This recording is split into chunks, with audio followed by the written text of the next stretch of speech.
Hello everyone. सो आज का हमारा टॉपिक होने वाला है वोकेशनलाइजेशन ऑफ एजुकेशन। वोकेशनलाइजेशन होता क्या है, सबसे पहले हम इस चीज़ को समझते हैं।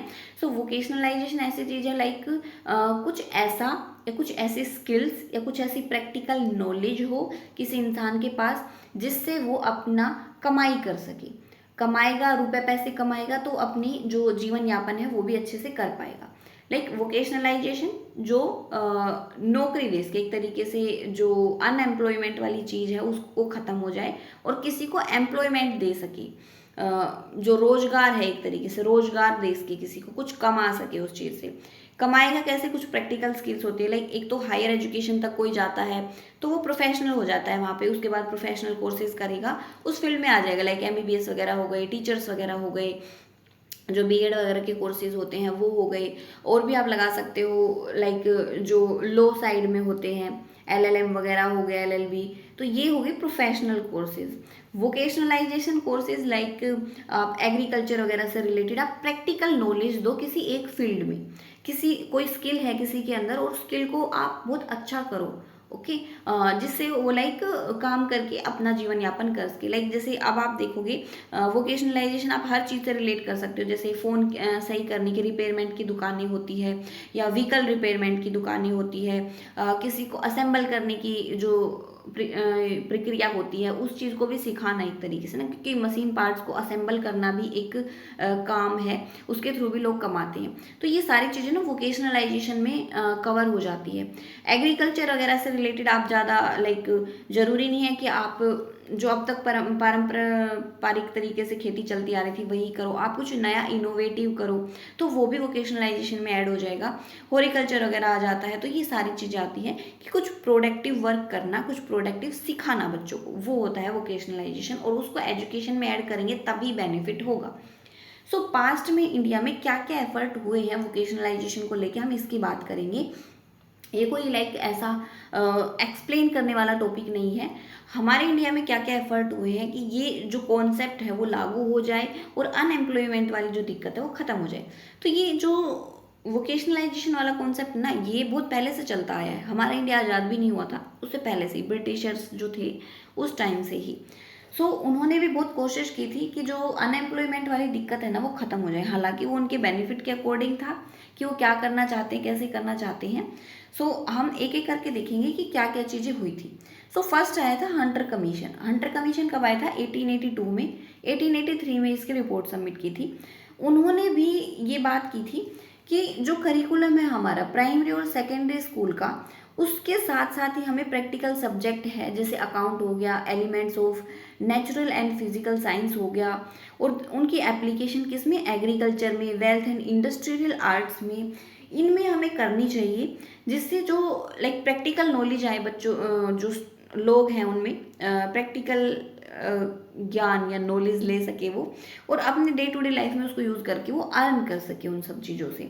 लेकिन ये इतना ना लागू नहीं हुआ, क्योंकि लाइक रिकमेंडेशंस वगैरह को इम्प्लीमेंट करना भी एक होगा तभी वो इफेक्टिव वे में आएगा ना, लेकिन इम्प्लीमेंट ही नहीं हो पाई तो इतना ज़्यादा वो वर्क किया नहीं। उसके बाद आई हार्ट रॉक कमेटी 1929 में। इन्होंने भी सेम बात की कि हमें ना इंडस्ट्री और कॉमर्शियल सब्जेक्ट के ऊपर फोकस करना चाहिए, कि हम सेकेंड स्टेज पे ही इनको इंट्रोड्यूस करा दें, जिससे लाइक जो प्रैक्टिकल चीज़ें हैं बच्चों में आ जाए, उनका लाइक जो इंटरेस्ट है उसके अकॉर्डिंग वो चूज़ कर ले और एक स्किल उनमें डेवलप हो जाए। क्लैरिकल और जो सेडेटरी परस्यूट्स वगैरह, मतलब ऐसी जो थी प्रैक्टिकल ऑक्यूपेशंस वगैरह थी, उनको इन्होंने इंट्रोड्यूस करने की बात की कि उनको साथ साथ ही आप सिखा दो। ठीक है। उसके बाद आई हमारी सापरू कमेटी 1934 में। इन्होंने भी सेम बात की कि जो वोकेशनल कोर्सेज हैं वो सेकेंडरी स्कूल में साइड बाय साइड आप चलाओ। जनरल एजुकेशन जो बच्चों को दे रहे हो उसके साथ ही आप वोकेशनल एजुकेशन भी प्रोवाइड करो, क्योंकि आप अलग से बाद में आप पहले दोगे इस तरीके से तो क्या है कि वो एजुकेशन अलग हो गई और इतना कनेक्टेड फील नहीं कर पाएंगे, टाइम भी ज़्यादा लगेगा। और उससे क्या होगा, अनएम्प्लॉयमेंट की जो दिक्कत है वो ख़त्म हो जाएगी। अगर हम ये साथ साथ पढ़ाते हैं तो कोई ना कोई स्किल डेवलप हो जाएगी सेकेंडरी लेवल तक बच्चों में। उसके बाद आया हमारा अबाउट वुड। उसमें भी सेम बात की थी इन्होंने कि जो वोकेशनल एजुकेशन है वो कोई डिफरेंट ब्रांच नहीं होनी चाहिए कि पहले बाद में, ऐसा कुछ नहीं होना चाहिए। उसको कंटिन्यूस प्रोसेस रखो, एक अपनी जो नॉर्मल एजुकेशन जो हम दे रहे हैं उसके साथ ही आप उसको इंट्रोड्यूस कर दो। उसके बाद आई हमारी सार्जेंट रिपोर्ट। सार्जेंट रिपोर्ट में भी सेम बात की गई कि जो वोकेशनल कोर्सेज हैं उनको प्रोवाइड करना चाहिए हमें सेकेंडरी स्कूल में side by side with general education courses. तो बहुत सारी चीज़ें इन्होंने बोली। अब तक इंडिया आज़ाद हुआ नहीं था, लेकिन अब आज़ाद हो गया मान लो। उसके बाद आया हमारा सेकेंडरी एजुकेशन कमीशन। इसने भी बहुत सारे एफर्ट किए। पहले तो इन्होंने फाइंड किया कि जो अब तक इतना वोकेशनल एजुकेशन पे ध्यान दिया गया है, तो रीज़न क्या है कि वो लागू नहीं हो पाया है। उसके रीज़न इन्होंने क्या देखे कि lake of seriousness by central and state government, ध्यान ही नहीं दिया, सीरियस ही नहीं हुए उसको लेके। Lake of training facilities for teachers who can teach in an effective way, ऐसी फैसिलिटीज़ थी ही नहीं कि टीचर इफेक्टिवली पढ़ा पाए। Lake of expert guidance, guidance नहीं थी। Lake of coordination between the different department of government, अलग अलग डिपार्टमेंट्स में इतना अच्छा कोऑर्डिनेशन नहीं था। और ये टॉपिक ना 2020 की जो पॉलिसी है उसमें भी रेज किया गया है कि अलग अलग डिपार्टमेंट्स के बीच में कनेक्शन होगा, एक इंटरकनेक्शन होगा जिससे बेनिफिट हो हमें। Lack of finance to equip school adequately and get properly train teachers, ऐसा इक्विपमेंट्स वगैरह नहीं थे क्योंकि फाइनेंशियली इतना स्ट्रॉन्ग नहीं था उस टाइम पे। डाइवर्सिफिकेशन ऑफ कोर्स की इन्होंने बात की, रिकमेंडेशंस दी तब कि अलग अलग टाइप के कोर्स होने चाहिए, वोकेशनल कोर्सेज, अलग अलग सब्जेक्ट को इंट्रोड्यूस करना चाहिए जिससे कोई भी बच्चा है वो अपने इंटरेस्ट के अकॉर्डिंग, एप्टीट्यूड और टैलेंट्स के अकॉर्डिंग कुछ सब्जेक्ट हैं वो चूज़ करे, कोई एक वोकेशनल सब्जेक्ट या अपनी जो स्किल्स है जिसमें उनको पहले से ही लाइक थोड़ा सा है तो उनमें वही सब्जेक्ट चूज़ करे और उसमें मास्टरी एक तरीके से कर ले वोकेशनल कोर्स में। तो इन्होंने ये बात की। देन इन्होंने बात की कि मल्टीपर्पज़ स्कूल हमें खोलने हैं। मल्टीपर्पज़ स्कूल जैसे उसमें डाइवर्सिफाइड कोर्स, अलग अलग टाइप के कोर्स उसमें हमें ऐड करने हैं जिससे बच्चे को एक ही जगह पे अलग अलग टाइप के कोर्स मिल जाए। और उनका बेनिफिट क्या होगा कि वो जो इंडिविजुअल डिस्टिंक्शंस हैं वो हटाएंगे कि भाई लाइक ये चीज़ ये सब्जेक्ट अच्छा है, ये जो कोर्स कर रहा है वो अच्छा नहीं है, उसका तो दिमाग नहीं चलता इसलिए वो ये कोर्स कर रहा है। तो ये चीज़ें ख़त्म हो जाए, अपना जो इंटरेस्ट है उसके अकॉर्डिंग वो अपनी अपनी फील्ड चूज़ करें। To facilitate educational guidance, educational guidance मिल जाएगी एक जगह पे। Problem of wrongly classified people, मान लो गलती से किसी ने कोई और कोर्स ले लिया है और बाद में उसका इंटरेस्ट किसी और चीज़ में हो गया है, तो उसको सब्जेक्ट चेंज या कोर्स चेंज करने के लिए अपनी पूरी यूनिवर्सिटी या स्कूल चेंज ना करना पड़े, उसको एक ही स्कूल में वो कोर्स मिल जाएगा। तो स्कूल में कोर्स चेंज करना एक ही स्कूल में वो ज़्यादा ईजी रहता है, और पूरा स्कूल ही आप चेंज करोगे तो काफ़ी डिफिकल्ट हो जाता है, प्रॉब्लम आती है। इन्होंने एग्रीकल्चर एजुकेशन की बात की थी कि सेकेंडरी एजुकेशन, सेकेंडरी स्कूल्स में ही ना एग्रीकल्चर हो गया, हॉर्टिकल्चर हो गया, एनिमल हस्बेंड्री वगैरह हो गया। सो ऐसे जो कोर्सेज हैं उनको इंटीग्रेट कर दो सेकेंडरी एजुकेशन के साथ ही, जिससे बच्चा है वो साथ साथ सीखे और उसी में मतलब सेकेंडरी एजुकेशन कंप्लीट होती है उसके साथ साथ ही वो एक तरीके से कमाने लायक हो जाएगा। टेक्निकल एजुकेशन की इन्होंने बात की थी कि टेक्निकल एजुकेशन को भी आप इंट्रोड्यूस करो, जो भी लाइक इंडस्ट्री वगैरह से रिलेट साथ में, इंडस्ट्री के साथ में ही आप कोई स्कूल वगैरह उसके आसपास ओपन करो जिससे उनको प्रैक्टिकल नॉलेज भी मिल जाएगी, इंडस्ट्री में जाके वो देख भी लेंगे कि वो किस चीज़ के लिए पढ़ रहे हैं और उनके जो कोर्स कंप्लीट होगा तो एक वैल्यूएबल एजुकेशन वो ले पाएंगे। देन फिर आया कोठारी कमीशन 1964-66। इन्होंने लाइक एक बहुत अच्छे से एक्सप्लेन करके एक बड़ा सा रिपोर्ट सबमिट की थी जिसमें काफ़ी डिटेल में हर चीज़ के बारे में बात की थी। तो इन्होंने भी बात की कि वोकेशनल इंस्टीट्यूशन है उनको इस्टेब्लिश किया जाना चाहिए कि जो नीड है हमारी अनएम्प्लॉयमेंट को ख़त्म करने के लिए वो पूरी हो जाए। पब्लिक और प्राइवेट सेक्टर है दोनों में ही वोकेशनल इंस्टीट्यूशन की इन्होंने बात की थी। एक लाइक हैंडीकैप के लिए भी पर्टिकुलर प्रोग्राम्स हो, अप्रोप्रिएट प्रोग्राम्स हो हैंडीकैप लोगों के लिए भी, जिससे वो इजीली उन जो करने के लिए वो कैपेबल है उस टाइप की। वुमेन एजुकेशन पे इन्होंने बहुत ज़्यादा फोकस किया था। जो लाइक डिप्राइव्ड सेक्शन है सोसाइटी के उनमें भी इनको लाइक रूरल अर्बन वाले जो बच्चे हैं उनके लिए भी वोकेशनल एजुकेशन कितनी इंपॉर्टेंट है इन्होंने बताया। Professional education through bridge courses, इसको कैसे समझेंगे, लाइक जैसे क्या हो गया कि हम ग्रेजुएशन करते हैं लेकिन टीचिंग जो प्रोफेशन है वो अलग है, तो टीचिंग प्रोफेशन में जाने के लिए हमें एक प्रोफेशनल कोर्स करना होता है, जैसे कि बीएड हो गया बीच में। तो बीएड हम कब करेंगे, ग्रेजुएशन हमारा कंप्लीट हुआ, फिर हमने बीएड किया, उसके बाद हम गए टीचिंग प्रोफेशन में। तो जो बीएड है वो प्रोफेशनल कोर्स हो गया हमारा, जो किस किस को जोड़ता है, हमारी ग्रेजुएशन को और हमारी टीचिंग जो प्रोफेशन है उसको। अब उस प्रोफेशनल कोर्स में क्या होता था कि उस प्रोफेशन के बारे में पूरा अच्छे से बताया जाता था, जैसे हमारे बीएड में टीचिंग के बारे में बताया जाता है। तो प्रोफेशनल कोर्सेज की इन्होंने बात की। नॉन फॉर्मल वोकेशनल प्रोग्राम्स की इन्होंने बात की कि लाइक मान लो कोई जिन्होंने सिर्फ प्राइमरी एजुकेशन ली है, स्कूल ड्रॉप आउट्स वगैरह हो गए हैं, छोड़ दिया है बीच में स्कूल, तो उनके लिए भी वोकेशनल प्रोग्राम लेके आया जाए। टर्सरी लेवल कोर्सेज की इन्होंने बात की थी। कवरेज की बात की इन्होंने कि लाइक जो वोकेशनलाइजेशन है वो कवर करना है हमें, जितने ज़्यादा स्टूडेंट का हम कवर करा सकें।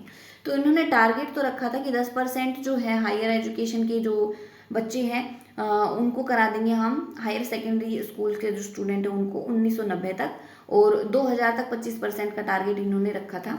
और उस टाइम पे जब ये बात कर रहे थे उस टाइम पे सिर्फ 2.5% तक का ही मतलब हमारे इंडिया में ये सब कुछ था। लेकिन पता है ये इतना कम है, आज के टाइम में भी ये इतना कम है ना। जो कोरिया जैसे देश हैं, चाइना जैसी जो कंट्री है, उसमें ये अप्रोक्सीमेट 100 तक पहुंचने वाला है, मतलब 96-97% तक लोगों ने वोकेशनल कोर्सेज किए हुए होते हैं, तभी वो इतने प्रोडक्टिव हैं। और हमारी जो कंट्री है वो इतनी अच्छी पॉलिसीज होने के बाद भी काफ़ी पीछे है। मैनेजमेंट की बात की इन्होंने कि वोकेशनल एजुकेशन है उसका अच्छे से मैनेजमेंट होना चाहिए, तभी ये सारी चीज़ें हैं वो अच्छे से वर्क करेगी। अब प्रॉब्लम्स क्या क्या आती है ना कि वोकेशनलाइजेशन नहीं हो पाया, उसमें क्या है कि absence of seriousness of implementation agency जो वगैरह थी वो इतना सीरियस लेती नहीं थी इन चीज़ों को, इतना मतलब एक्टिवली उन्होंने वर्क किया नहीं इसमें। वोकेशनल कोर्सेज थे does not update the knowledge skills and attitudes of student, मतलब कोर्सेज का सिलेबस ही ऐसा है कि वो इतना ऐसा कुछ खास नॉलेज या स्किल्स डेवलप नहीं कर रहे थे। जो ट्रेन टीचर्स थे वो नहीं थे हमारे पास कि लाइक वो अच्छे से ट्रेन करके बच्चों को पढ़ा सके।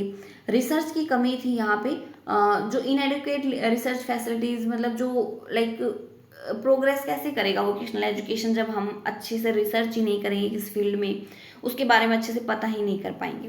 सो ये ना बहुत सारी कमियां थी, ये छोटी छोटी चीज़ें कि जिनकी वजह से वोकेशनलाइजेशन हो ही नहीं पाया था।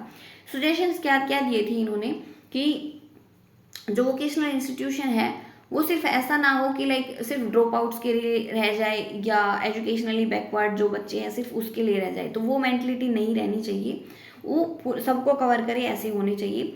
Vocational courses should be terminal in character which should semi skilled and skilled worker for lower level and middle level requirement. Like एक तरीके से टर्मिनल इन करेक्टर मतलब कि लाइक सेकेंडरी के बाद आप वोकेशनल कोर्स कर सकते हो, फिर हायर एजुकेशन के बाद आप वोकेशनल कोर्स कर सकते हो, इस तरीके से टर्मिनल हो। वोकेशनल कोर्सेज ड्रॉप आउट्स के लिए है, उसको सुजेस्ट किया गया कि पार्ट टाइम कोर्सेज वगैरह हो जाए, कोई जॉब कर रहा है या मान लो कोई ड्रॉप आउट वगैरह कर चुका है, गर्ल्स वगैरह हैं जो मान लो रेगुलर नहीं आ पाती है, तो उनके लिए भी पार्ट टाइम वोकेशनलाइजेशन की इन्होंने बात की थी। Training of village workers for agriculture, जो एग्रीकल्चर वगैरह से रिलेटेड है, हॉर्टिकल्चर वगैरह बताया मैंने, तो ऐसे जो थे उनके लिए इन्होंने बताया कि उसके लिए ट्रेन करो जो किसान वगैरह हैं, जो विलेजर्स वगैरह हैं उनको, कि वो और अच्छे से मतलब खेती बाड़ी कर पाए, ज़्यादा प्रोडक्टिव एक तरीके से हो वो चीज़। पार्ट टाइम वोकेशनल कोर्सेज और सेल्फ एम्प्लॉयड पर्सन की इन्होंने बात की थी कि जो सेल्फ एम्प्लॉयड पर्सन है उनके लिए भी पार्ट टाइम वोकेशनल कोर्सेज होने चाहिए। Provisions for on the job training, जो ओबियसली जॉब वगैरह कर रहे हैं उनको भी ट्रेनिंग की इन्होंने बात की थी। जो इंडस्ट्रीज वगैरह है आसपास वहाँ पे, या मतलब इस तरीके से उनकी जो स्किल्स हैं उनको भी एनहांस किया जाए। Provision of adequate building and equipments, जो लाइक इंफ्रास्ट्रक्चर की इन्होंने बात की थी कि इक्विपमेंट्स वगैरह का प्रोविज़न हो, बिल्डिंग वगैरह हो, कहाँ पे लगेगी। ट्रेनिंग ऑफ वोकेशनल टीचर की इन्होंने बात की थी कि जो सिखा रहा है उसको भी लाइक उसकी भी ट्रेनिंग हो। Need for systematic supervision and effective administration of vocational education programme, तो एक सेपरेट डिपार्टमेंट बनाया जाए वोकेशनल एजुकेशन के लिए, जो इन सब चीज़ों के ऊपर लाइक जो वोकेशनल एजुकेशन के जो भी सिलेबस है, जैसे जो इंस्टीट्यूशंस वगैरह है उनको अच्छे से देख सके क्या पढ़ाया जा रहा है, कितना लाइक वैल्यूएबल है वो। इजी लोन की बात की थी, लाइक लोन लेके आप ये चीज़ें कर सकते हो। स्टूडेंट लोन एक तरीके से। सो ये था पूरा वोकेशनल एजुकेशन में कि क्या क्या हुआ, कैसे हुआ, क्या क्या प्रोविजंस दी गई। हालांकि जो कोठारी कमीशन के बाद जितने भी आए हैं, हमारी एनईपी वगैरह आई है, 1986 की पॉलिसी आई है, सब में बात की गई है वोकेशनल एजुकेशन की। सब में टारगेट रखा गया है कि यूनिवर्सलाइजेशन हो एलिमेंट्री एजुकेशन का, और वोकेशनलाइजेशन कोर्सेज ज़्यादा से ज़्यादा हो, जिससे जो अनएम्प्लॉयमेंट वाली दिक्कत है वो ख़त्म हो जाए। कंक्लूज़न इसका क्या निकल रहा है कि जो सेकेंडरी एजुकेशन है वो एक वोकेशनलाइजेशन होना चाहिए उसका बड़े लेवल पे। Variety of part time full time courses हैं वो अवेलेबल होने चाहिए लोअर सेकेंडरी और हायर सेकेंडरी स्टेज पे, कि जिससे लाइक जो बच्चे बच्ची जो रूरल अर्बन हर एरिया से आते हैं, लड़के हो लड़की हो, उनकी नीड के अकॉर्डिंग होनी चाहिए, क्या ज़रूरत है वहाँ पे उसके अकॉर्डिंग। ये सारे एफर्ट अगर स्टेट और सेंट्रल लेवल करती है तो ही जो वोकेशनलाइजेशन है वो इफेक्टिव वे से हो पाएगा। सो ये था हमारा topic vocationalisation of education. So I hope कि आपको समझ में आया होगा। अगर हेल्पफुल लगा हो तो आप चैनल को सब्सक्राइब कर सकते हैं, वीडियो को लाइक कर सकते हैं और शेयर कर सकते हैं। Thanks for watching this video. मिलते हैं नेक्स्ट वीडियो में नेक्स्ट टॉपिक के साथ।